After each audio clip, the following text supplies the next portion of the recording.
It's time for another lap guide. Let's learn our way around Grand Valley.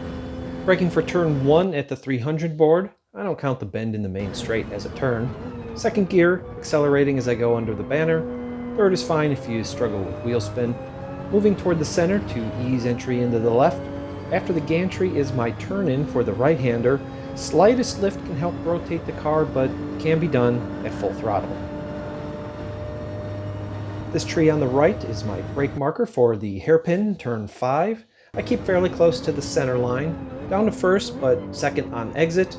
The 3 marshals coming into view is my cue to roll onto the throttle, using full track width, but quickly back to the right. Next 2 corners are a bit tricky, lifting after the 100 board as the marshals hit the edge of the screen, maybe 50% throttle, give or take. As the banners approach my rear view, I come off the power, begin braking. This is about mid-corner right here. I've also undone some steering angle to ease the entry into the second part.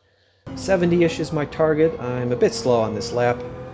Full throttle as you turn right, but I don't fault you for lifting as that wall is unforgiving.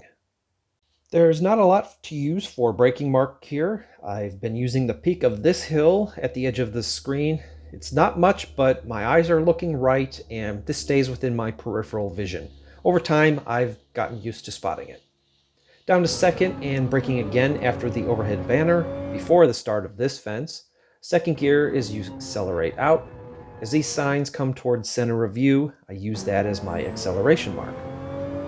Keeping right as much as possible through the tunnel, braking as the 100 board leaves the screen. Gently on the power as I pass the banner. The blue sign is my full throttle sign, and keeping my eyes left for the first chevron sign. Lift with a slight dab of brake. I've tried second and third here. I've settled on second as I like how the car rotates better. Back on throttle as the ads hit the edge of the screen. The back straight seems just long enough to leave you open to slipstream. The braking point is easy enough though. Just after the marshals, I use the end of the guardrail, especially on soft tires, or the second marshal if I need to be more conservative for any reason. Down to second as I go through the tunnel. The change in the wall is my cue to get back on the throttle, working the pedal on and off to keep the car turning. After the tunnel, it's Glare Turismo 7 for sure. Luckily, my brake marker is the back of this sign, and it contrasts well. A quick note on the left-right combo. The white line at each apex and on the left of the exit is track limits.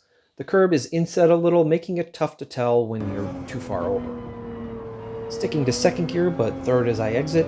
Again, careful of the white line right here. It's full throttle from this point. You can see my preferred line across the bridge and through the tunnel. Remember, when you pit at this track, get over to the right prior to the end of the tunnel to avoid the 3-second penalty. There's the entry line right there. Good luck. Let me know if this video helped you at all. Thanks for watching.